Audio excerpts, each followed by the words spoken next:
Hello, everyone, and welcome to Beyond the Lane, our weekly League of Legends talk show. I am your host, Jared Wynne, bringing you one more night of exciting league discussion, and I am joined today by Nicholas Haddad Gleeb of Ember. Nick, thanks for joining us today. How are you doing? I'm doing pretty good. Thanks for having me. Just getting ready to move into our gaming house, which you can kind of see over there. My clothes and books and everything I've been getting together to pack. And actually, after this interview, I'm just finishing the packing, and I'll probably be at the house, moved in the next 4 or 5 hours. So the day for the team house is today. Yeah, I mean, well, a lot of the team actually moved in last night.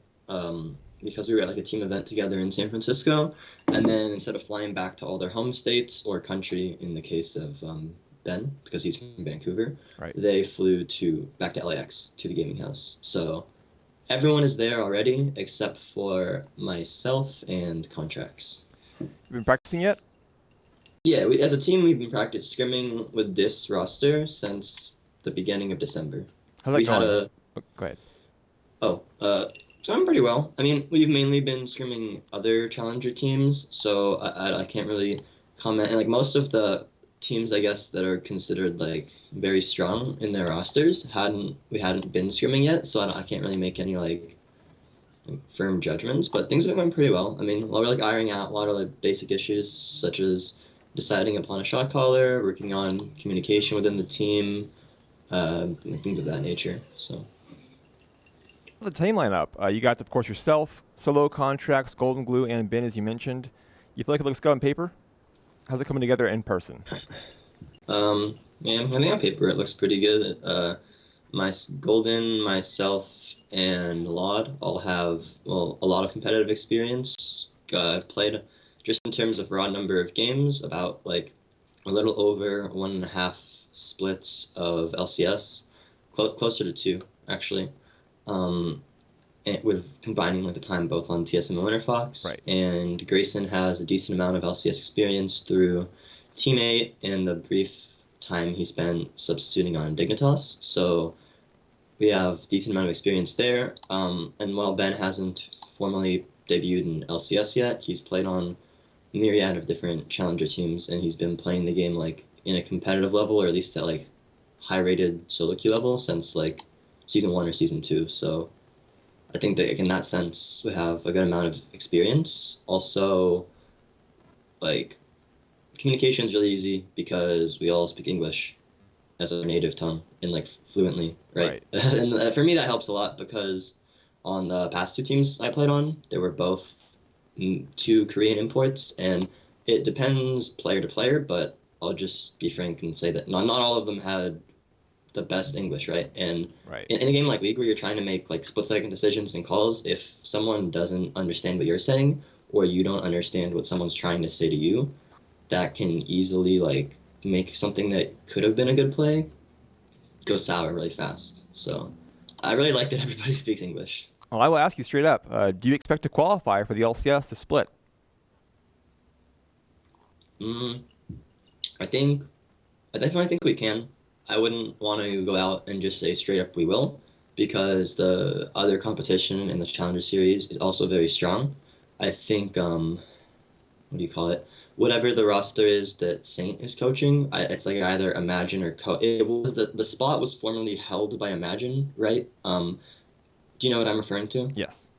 But I believe it was bought by Coast or something of that nature, and I don't think I've seen an official announcement anywhere, but from what I've heard, that roster is supposed to be very good.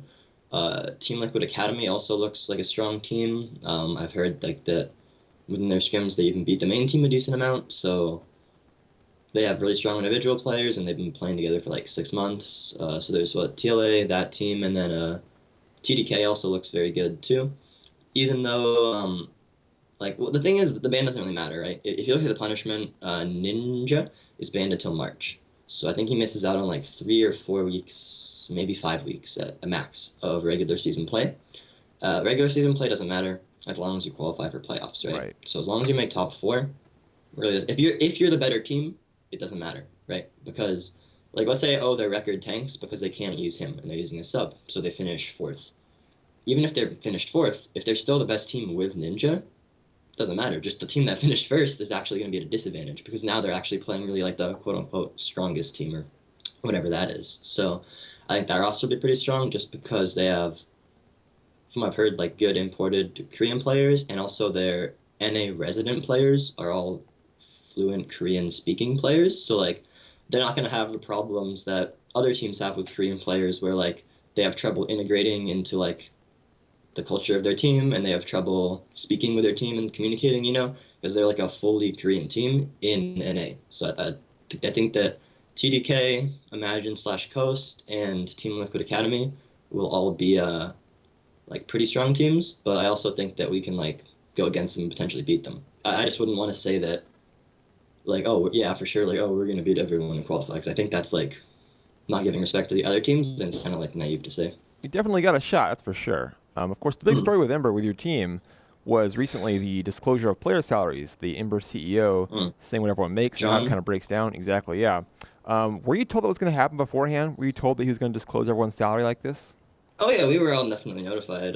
There was like a company email sent out to all the players and the staff, I want to say like 24 hours before, discussing that it was going to happen, why it was going to happen, and why he thinks it should happen. And then within that email, like we were allowed to, like reply to it, to the email chain, and like discuss our thoughts on it, give input. So it was definitely something we knew was going to happen. It wasn't that he had just, just dropped this thing. Like I wake up one morning, I'm like, huh. Like no, we knew. We definitely knew. Right. Wake up one morning, suddenly everyone knows what you make. What a surprise. How did you feel about it then, and how do you feel about it now? Because everyone does know what you make. Well, I'll reference here. Let me pull up something. Sure.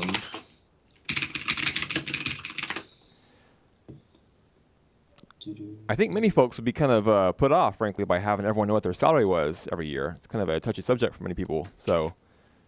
Yeah, I've heard that's more of a thing in American culture more than other places, right? Like sure. It's more common in other parts of the world for it not to be such a big deal. Definitely a cultural thing in some places, yeah. Yeah, here you can see I wrote an article about what I thought about it. I'm not sure if you've read that. It was on the front page of the League of Legends subreddit. It had around like 66,000 hits or something like that.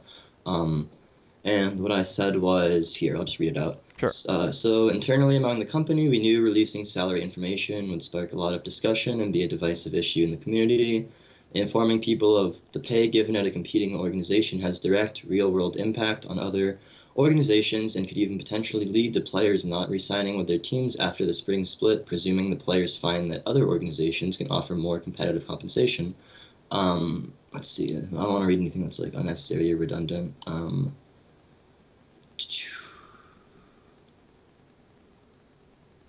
Yeah, okay. I don't know how much I discussed it here actually, but I'll just say like at first I was a little apprehensive about people knowing, but as I thought about it more, I realized that I personally don't care that much. Well, that's cool. Did you expect the reaction to it from the public? Because it's become obviously such a big story in the esports community at large. It's become a huge story, in fact. The idea of allowing player salaries to be discussed openly. Did you expect that? Could you be a bit more? Did I expect that it would? The big story it's become, news? like a big reaction to it. Yeah. Yeah, I think that's fairly expected. What do you think about all that? Do you think like it's a good thing for all the teams to be disclosing their player salaries? Do you think it's a good thing for the players to have the salaries out in the open market like that? Well, it's a really complex issue, but I guess if I had to like speak about it in really simple and general terms, I'd say that having public salary information is probably not something all teams are going to want to do, or that it might not even benefit all teams, especially if a team pays lower than average salaries relative to their league. They definitely don't want to publicize that. I don't see why you would want to publicize that. You're just broadcasting that, hey, come here and make less money. Right. But I think it benefits players because if you know what people are making at competing organizations, you can relatively, and like you can't really look at it because there are other factors involved. Like there maybe are things like just how much money certain organizations can allocate to salaries and like how good an organization's perception of a player is, and that influences the amount they're paid, for instance. But with public salary information, a player could kind of look at what other people that are relatively equal in his mind, at least, to his skill level, and his like branding and like popularity level or whatever, because that does also play a role in things, are getting paid, and then they can kind of look at what they're getting paid and just, I mean, the numbers aren't going to match up like exactly, but if everyone else at his level in his league is making like 2 to 3 times what he's making, and he's like making significantly less, then he can, be like, wow, this is a really shitty situation for me. Why am I doing this? But because otherwise, prior, where they're not, if they're in a situation where, depending on the terms of their contract, they're not allowed to discuss this information, and I honestly don't know how that would work. It really depends on what the contract they sign is, right? Sure. Because the team that gives them the contract can put whatever clauses they want into it. The player has to sign it to join them. But like, if it's a situation where the player can't discuss things openly and doesn't know, then that lack of information is a definite disadvantage. And I think it concentrates power in the hands of the organizations and takes it away from players. Let me ask you this, without the information available, as a player, how do you go about, because you've had the experience now, how do you go about negotiating salary? Do you just kind of throw out numbers like a shot in the dark, or do you ask your friends? Like, how do you go about getting together a good starting place in negotiations? Well, I can say in the past, I was much more naive when joining teams. When joining Ember, I worked with a lawyer to go over my contract and discuss it with Bao, and then they negotiate. Like, I spoke with my lawyer on things that I wanted in the contract and levels of compensation I thought were like fair and well and good, and then the two of them amongst each other negotiated an amount, and that was then relayed back to me, and I agreed with it. But in the past, when joining other teams, and this kind of sounds dumb, I guess, to say, but I would just like read the contract and be like, oh, this seems decent, and I just like sign it. But realistically, I probably could have, like in hindsight, negotiated, and that's usually, I think, what people do. But when I was just like 17-year-old kid, like put in front of you, it's Right. Well, it's a common thing having, 16, 17-year-old people having contract negotiations in esports without any knowledge or background in that kind of negotiation process. How do you help people like yourself at a younger age, kind of naive to the process, understand better how to negotiate for themselves, how to represent themselves? Well, It's I a tricky think, question, obviously. yeah, it is a tricky question. I think that working with, like, having at that age, people they can consult is good. Whether it's like just a friend of theirs that's in the esports scene and kind of has good knowledge of what teams are paying and like what's fair, like just someone they can consult and talk to, because whether it's like a coach at a different organization or like someone that has in the past been involved with team management, or just someone that's knowledgeable about the space, someone that like they can discuss with. Beyond that, I think maybe like recommending them lawyers who specialize in this type of thing, like esports, like related contracts. Like, what I mean? People who've worked with other players in the past to negotiate their contracts, recommending those lawyers to those players, yeah, I think can be a good idea. The only thing I would think that might be bad about that is just that very young players might not, like, especially if they're only 16, they might not have the capital to make like paying a lawyer worth it, especially if the negotiations are like a small difference in like what they want to move up to. That it might, the cost of the legal fees might actually outweigh the benefits they get. So I'm not really sure. Yeah, it is a complex issue and a lot of things to consider, especially for a new player, perhaps not with that much money being negotiated to begin with, having to split that money with lawyers or agents or whoever else. I want to talk about your past experience with other teams, though. You mentioned Winterfox and TSM. How do you reflect now on your team with Winterfox in particular, your most recent team? Here, let me. I actually wrote, because someone in our team may asked me this question, and I wrote a relatively long response. So I think I can either, let's see, I can pull from that, because I'm just going to be regurgitating like a lot of the same information. Sure. Okay. I'll send it to you as well. Would you like me to I can just read what I wrote. Sure, any like key parts you think are worth reading? Of course. Yeah, I mean, the whole thing's not that long, so, all right. I think when I joined the team as a sub in January, things were going well. Altek, Pobelto, Helios, and myself were all veteran players with at minimum was one split of pro play under our belts, and we could help accommodate Avalon and ease him into the professional scene. During the period before Magic joined, which is the first 4 weeks where I was a substitute, we actually had a 50% win rate, and we're middle of the pack in the league, right? So I forget what place we were, but it was like somewhere I think between like 5th and 7th or something like that. But I had joined the team knowing that it was like a temporary position, right? I was asked to join as a sub while Imagine's visa stuff was figured out, and the like assumption made was that once his stuff is taken care of, he'll come and I'll leave the team. So I was expecting, like, I knew that was going to happen, and that was fine with me. Obviously, when I was playing on the team, I was trying to like do my best and maybe like hope that if I did well enough that they might just want to like keep using me the whole time. But they'd already probably told Imagine he was playing. They're getting his visa work done, and even though we were doing pretty well, they thought like we'll do even better with Imagine, right? So, afterwards, I left the house. I moved out when Imagine moved in, and I was just looking for other options. I had like previously planned on joining Pain, but in Brazil, but they were playing with Dude, and they were actually doing really well with him. So they decided to stick with him, which makes sense. Like, if you're first place in the league, why would you want to make a change?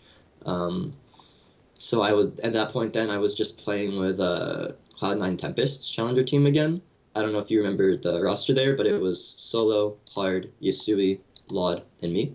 Sure. And that was never like, I guess, like there's an official announcement or anything, because before anything like would be official, and I was asked to rejoin Winterfox, which I did because I felt that it made the most sense.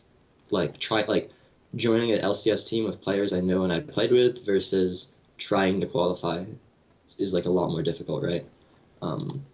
But the thing is that in the interim where I was gone, in the 8 games Winterfox had played, they went 1-7. Their 50% win rate had, from a 4-4 standing, had decayed to a 31.25% win rate with a 5-11 standing. I don't know what was going on the team while I was gone, and I can't really comment on it because I don't know. I mean, I've heard things, but I feel that it doesn't make sense and it's not fair to people for me to just say things I've heard, because those could easily be like skewed angles of the story or like circumstantial or Sure. You know what I mean? Not actually accurate, right? Because I wasn't there. But definitely like the atmosphere when I came back to the team was a lot worse than when I was playing on the team in like the first period. Also, I didn't have like any different offers that made sense to pursue. So regardless, I wanted to rejoin Winterfox. We ended up finally getting like an in-house coach, which was, I don't know if you remember, what was his name? Elder Pico? His name is Tristan. Tristan is his first name, which is like what I would call him, so I don't remember his game name. But he had apparently, I think, done some online coaching for like a Swedish or British challenger team before Winterfox, but I believe that was the extent to which he had done coaching. He was relatively young. I think he had just turned 19 at the time. And I felt that, and I'm careful, I guess, with my words saying this, because I don't want to say anything to, like, negatively affect somebody, but I felt that he might not have been the most experienced person for the position. Right. And I also think that when you have a coach that's the same age or younger than a lot of the players, it's harder for the players to, like, look up or have respect for that coach, because I think a lot of people just tend to look up to people that are older than them, right? So it's like if like, imagine, for instance, you're in Helios' situation. You've played on CJ, you've worked with really good coaches in the past. You're also like 2 or 3 years older than your current coach, who doesn't have much experience coaching. And I think like, and same with myself with working with like the agent from Cloud9 Tempest and like Charlie from Cloud9 and like Loco from TSM. And then in this situation, I guess it's like just a downgrade in terms of experience. Not saying that like the work he was doing wasn't good, but just the not being as Just not being in the scene for less as knowledge long to draw as from, time. right? Yeah, less knowledge to Yeah, draw upon. exactly. Yeah. Yeah. But and then basically at that point, like our practices were really unproductive. Like we would like have bad relations with among the players even. Like we'd get into arguments sometimes. Like not just like me and other people, but like all of us, I guess. Not all, like, you know what I mean? There'd be arguments between players, and between coach. There were like times where we would have like 8 hours of scrim scheduled. We would get like 2 hours in and then just cancel for the rest of the day because they were like going so bad. And yeah, I think at that point, like most of us just didn't even want to like be playing together anymore. And also, I think most of us knew that like, or not myself and Avalon as much, but I think the rest of the team knew that if this team didn't stay together, that they would easily have offers on other teams. Right, understood. Does that make sense? Yeah, for Yeah. sure. So then we played our relegation matches. My original plan was to like help them win relegations and then leave the team because I didn't want to be on the team any longer. Unfortunately, TDK actually I think played really well. Well, it's a combination of us playing bad and them playing well. I think that yeah, that's kind of what happened on the relegation day. We lost 1-3. Uh, Alex Eek and like Smoothie and Louis GG all played really well in the promotion match. They also had better pick ban than us pretty much every game, and we got relegated.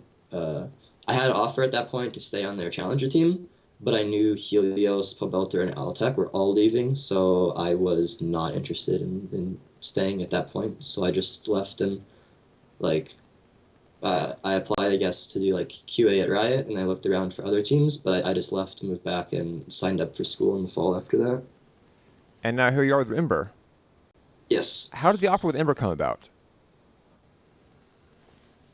It actually kind of came out of the blue. I was driving to the bank one morning, and I got a message on Facebook Messenger from Bao, who I've known for a while. I've known him for like maybe over a year. Not on a super close, like deep friendship, but I'd known Hai, and he's Hai's brother, so I'd met him before, and we'd had dinner together in the past. And he had asked me, let me pull up my messages, like if I was still interested in like being in the LoL scene or like esports or whatever.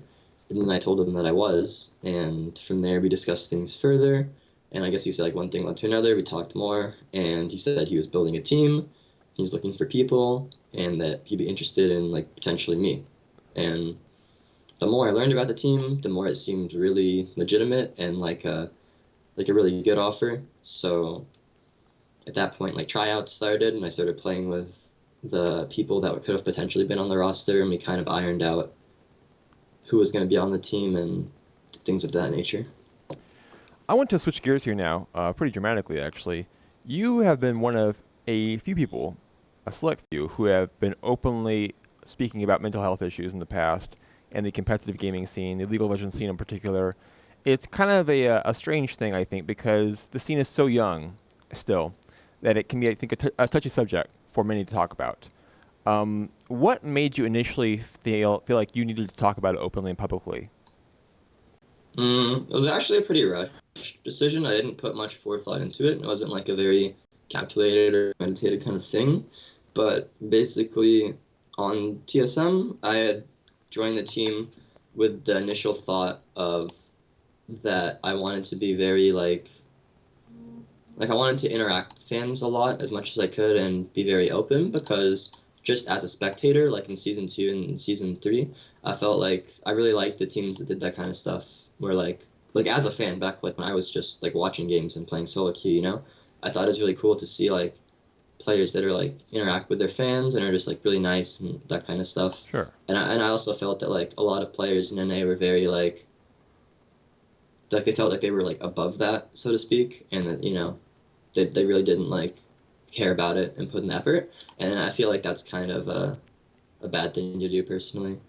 So when I found out, I decided that I should just tell people. And I also felt that that could maybe kind of explain what was going on. when I was playing on TSM, and I also felt that it would give more clarity because if you remember, I believe Loco Doco had tried to make a vlog that he had accidentally posted. Like, do you remember that? I don't think I recall that one. I'll link it to you here in a second. Basically, when I was moved to sub on TSM and Less Boy joined, Loco, here, let me link it to you. It's not on his YouTube channel or Solo Mid's channel because when Reggie saw it, I think Reggie asked him to delete it, or maybe he deleted it of his own volition. But it's like he discusses basically like Les Boy joining the team, why I left the team, things of that nature.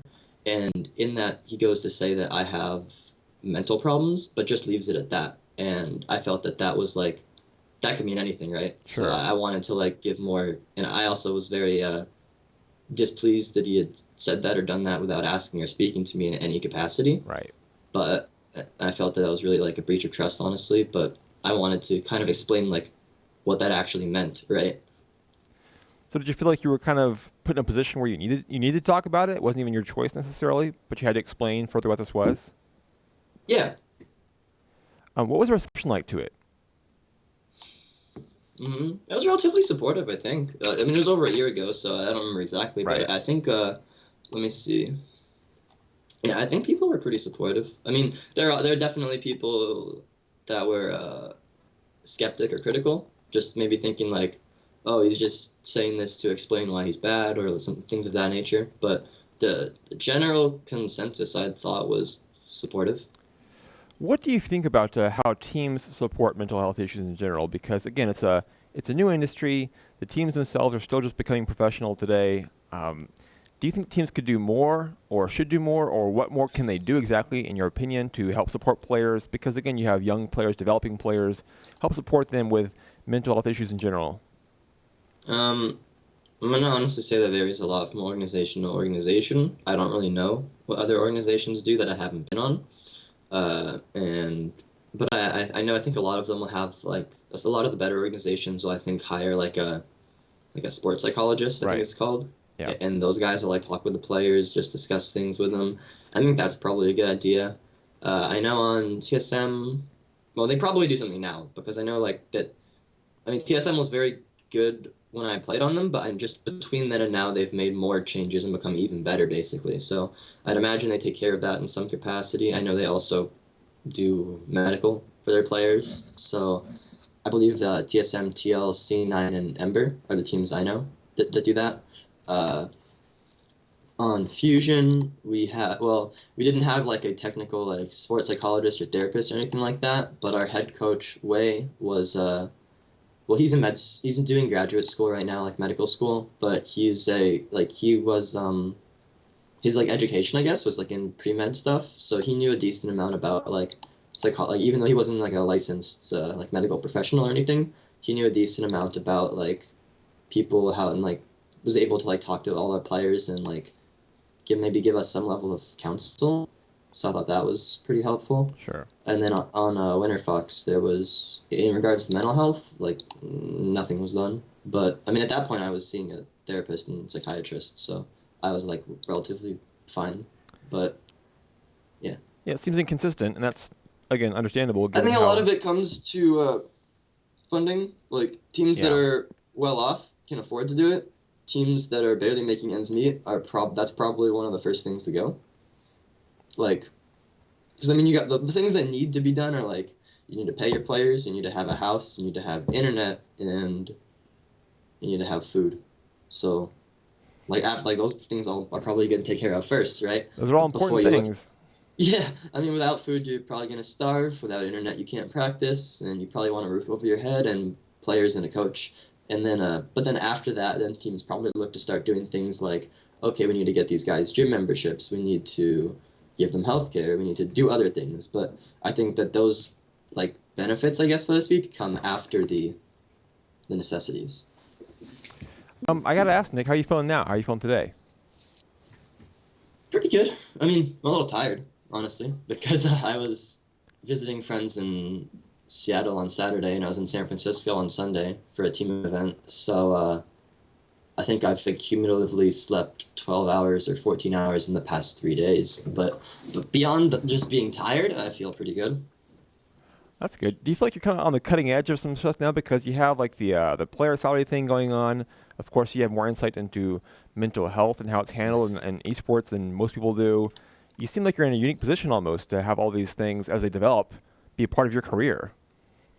Um, I guess you could say that. I don't really think of it as maybe like cutting edge, but I think that I have just from the organizations I've worked with and the people I've been around and the background I've had even before League that I have maybe a unique perspective that's different from most players. I mean, I've also been, I think, lucky to work with some like really good organizations in the past, like Cloud9 when I was on their challenger team and Solo Mid when I was starting on their LCS team. Right.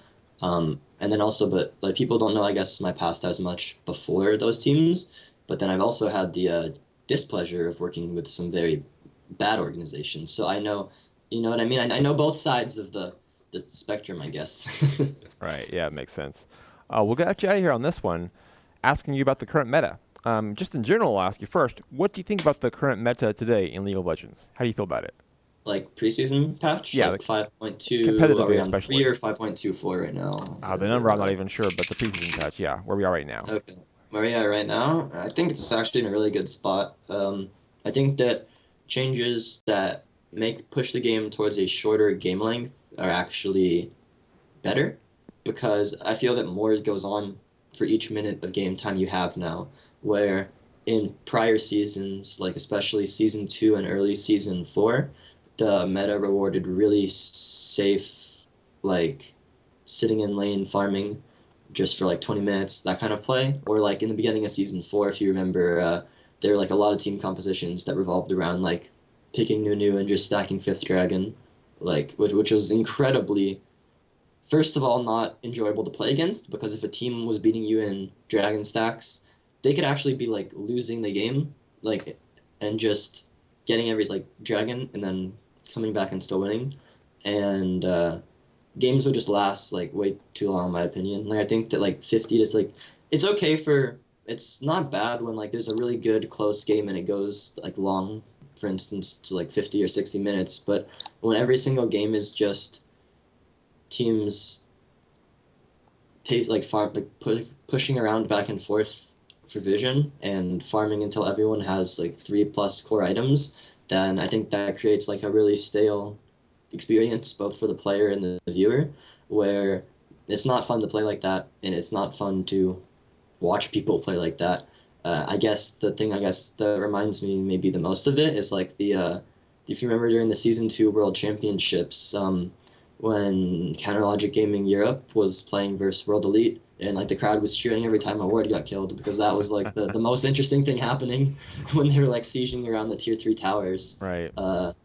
And Demand's like, just hit the tower, Yellow Pete. But I think now the games are very like based on making aggressive plays and like snowballing your lead quickly into winning the game and taking down towers, which is more fun. I also think that I know this is like a pretty common buzzword Riot uses, but like strategic diversity or whatever, there's like a lot of stuff that's viable, right, for each role. It's not like there's just a few champions you can play. Like I tried to make a list of on my computer of all the supports I thought could work, and it was like I think I came up with like 20 different unique champions. So there's a lot of different ways to play, and there's a lot of different styles. So I think it's overall pretty good. You mentioned supports, of course, your role. I don't want you to give your secrets out here, but any interesting champions you think who could be solid supports in the upcoming season?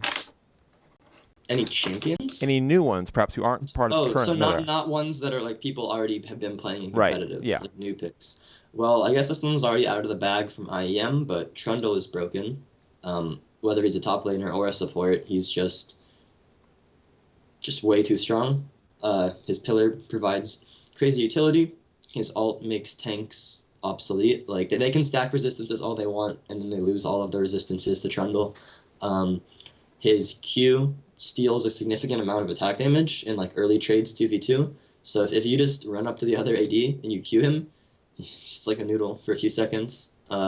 And his pillar, I think I already said it, but it gives good utility and like zone control. Right. For cutting off entrances and slowing large groups of people. Beyond that, let me log into my account. Let me try to see.